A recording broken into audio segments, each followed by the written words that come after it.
여러분 안녕하십니까? CJB 뉴스입니다. 쌀값 폭락에 결국 농민들이 거리로 나왔습니다. 정부가 수확기에 쌀을 사들여 시장에서 쌀을 거두겠다는 대책을 내놨지만 농민들은 쌀값 폭락을 막기엔 역부족이라는 입장입니다. 진기훈 기자입니다. 쌀값 폭락 대책을 촉구하는 깃발과 현수막을 단 트랙터와 화물 차량 행렬이 이어집니다. 논밭 대신 청주 상당공원에 집결한 7개 농민단체 500여 명의 농민들은 정부의 쌀값 안정 대책을 촉구했습니다. 쌀값 보장에 의한 근본적 대책 수립하라! 정부는 수확기인 10월에서 12월에 쌀 45만 톤을 매입해 시장에서 격리하겠다는 방침이지만 농민들은 미봉책에 불과하다는 입장입니다. 지난 25일 20kg 산지 쌀값은 4만 393원으로 전년 동기 대비 24% 넘게 폭락해 45년 만에 최대 감소폭을 보였습니다. 지금도 지난해 생산된 벼 9곡이 민간 미곡 처리장마다 잔뜩 쌓여 있어 정부가 매입을 서두르고 매입량도 늘려야 한다고 주장합니다. 45만 톤 공공비 충미와 45만 톤 시장 격리를 한다고 합니다. 시장 격리만 한다고 해서 좋아할 게 아닙니다, 여러분. 후속 대책 없습니다, 후속 대책이. 또 중장기적으로 쌀 수입 중단과 양곡관리법 개정도 촉구했습니다. WTO 협정에 따라 매년 쌀 40만 8천 톤을 수입하는 조치가 시장에 막대한 쌀을 풀어 쌀값 폭락을 부추긴다는 겁니다. 초과 생산된 쌀을 정부가 의무적으로 매입토록 하는 양곡관리법의 조속한 국회 통과도 촉구했습니다. 공자재는 2배, 3배 이상 폭등을 했어요. 근데 쌀값은 20년 전 값으로 떨어졌거든요.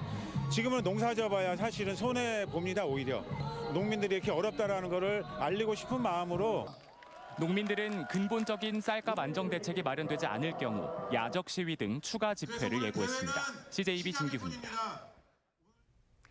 김영환 지사가 지난 15일에 이어 두 번째 도의회 도정 질의에 대한 답변에 나섰는데요. 세종시가 포기하지 않고 있는 KTX 세종역 신설은 불가하고 불필요하며 레이크파크는 관광 사업이 아닌 충북의 재발견이라고 강조했습니다. 조윤관 기자입니다. 김영환 지사는 시장이 바뀌어도 포기를 모르는 KTX 세종역 신설 논란에 대해 세종역은 필요하지도 가능하지도 않다고 못 박았습니다. 이미 국토부가 불가하다고 결론을 낸 사안을 두고 갈등을 일으키는 것은 세종시에 부육면 6개리 6,600여 명의 땅과 인구를 할애한 충북에 대한 예의가 아니라고 강조했습니다. 역사적인 문제이고 따라서 지금은 긴 말씀 필요 없는 문제라고 생각합니다. 이거는 불가하고 불필요한 문제다. 수몰민 출신의 한 도의원은 레이크파크 르네상스에 대한 기대와 우려를 나타냈습니다. 강원이나 제주도를 두고 충북을 찾을 이유가 무엇인지 레이크파크는 과연 실현 가능한지를 물었고 그 말은 100대 공약 사업 중 현안 사업으로 제일 먼저 진행하는 배경에 대하여 질문드립니다. 김 지사는 레이크파크는 단순 관광 사업이 아닌 충북을 재발견하고 그동안의 희생에 대한 권리를 찾는 일이라고 말했습니다. 관광 사업이 아닙니다. 제가 생각할 때는 레이크파크 르네상스는 충청북도의 재발견이다. 5분 자유발언에서는 도내 시군의 AI 영재고 유치 경쟁 자재와 진천음성 통합, 군 전투 비행장 피해 주민 대책을 촉구하는 주문이 이어졌습니다. 택시기사 복장으로 나온 박지원 의원은 요즘 택시 대란에 대해 기사들의 처우 개선과 택시 모빌리티 혁신, 심야버스 연장 운행을 제안했습니다. 택시 수가 줄어든 것이 아니라 택시 기사가 코로나 이후 낮은 수입으로 생계의 위협을 느껴 택시업계를 떠나 변화와 혁신을 내세운 김영환 지사에 대한 두 차례의 도정 질의와 5분 자유 발언에는 여야 의원 18명이 대거 단상에 올랐습니다. CJB 조윤광입니다. 충청북도가 다음 달 7일자로 민선 8기 조직 개편을 단행했습니다. 도정 주요 현안의 조기 실현을 위해 의료비 후불제팀, 레이크파크팀, 소상공인 지원팀, 평생교육팀 등 4개 팀을 신설하고 감사관실 등 4개 과에서 유사 중복된 4개 팀은 통합했습니다. 또 사회적 경제과는 소상공인 정책과로, 여성가족 정책과는 양성평등가족 정책관으로 변경합니다. 충북의 한 중학교에서 기간제 교사가 여학생과 부적절한 관계를 맺은 사실이 확인됐습니다. 학교 측은 즉시 해당 교사와 계약을 파기했고 경찰은 수사에 나섰습니다. 이태현 기자입니다. 충북의 한 중학교에서 40대 기간제 교사와 중학교 3학년인 A양 사이 부적절한 관계가 있었다는 의혹이 제기된 건 열흘 전쯤. A양이 친구들에게 피해 사실을 털어놓으면서 이 내용이 학교에 전달됐고 학교 측이 자체 조사를 벌인 결과 여름방학을 전후해 이 같은 사실이 있었던 것으로 확인됐습니다. 조사 과정에서 A양은 답변을 수차례 번복했지만 해당 교사인 B씨는 지난 26일 결국 부적절한 관계를 가졌다는 점을 인정한 것으로 알려졌습니다.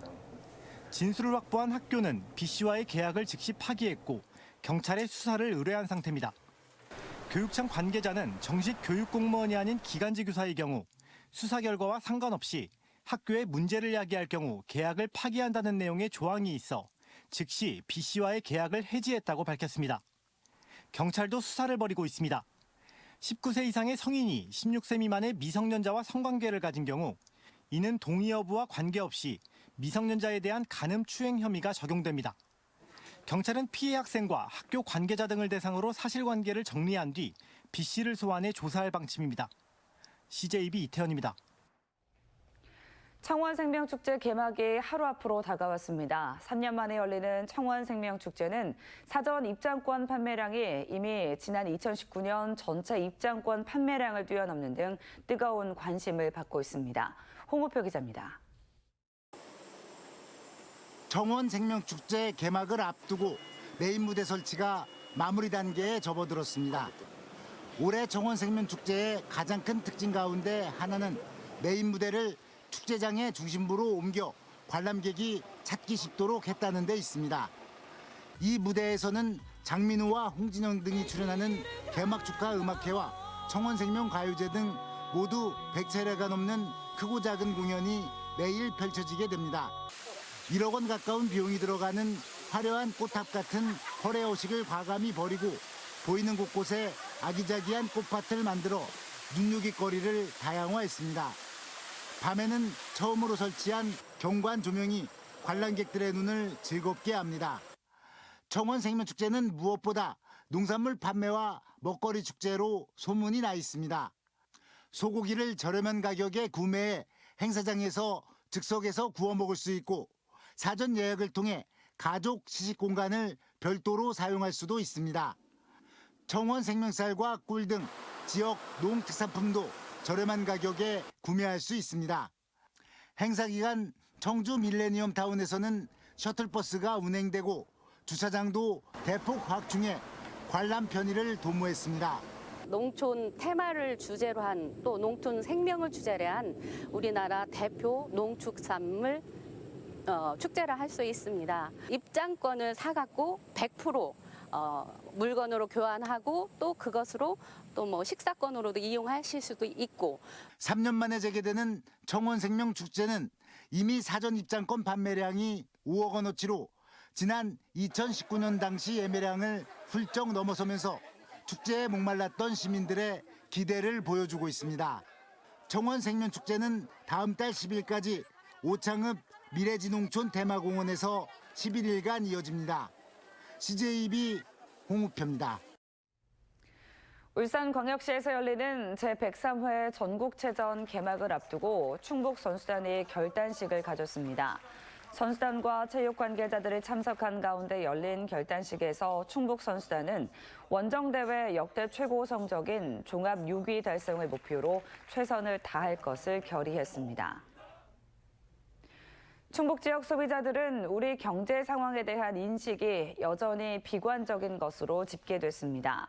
한국은행 충북본부가 도내 시지역 400가구를 대상으로 조사한 이번 달 소비자 심리지수가 전월보다 0.7포인트 하락한 89.9를 기록해 기준치 100에 크게 미달했습니다. 분야별로는 소비 지출 전망과 가계 저축 전망이 각각 4포인트나 하락했습니다. 이상으로 CJB 뉴스를 마칩니다. 고맙습니다.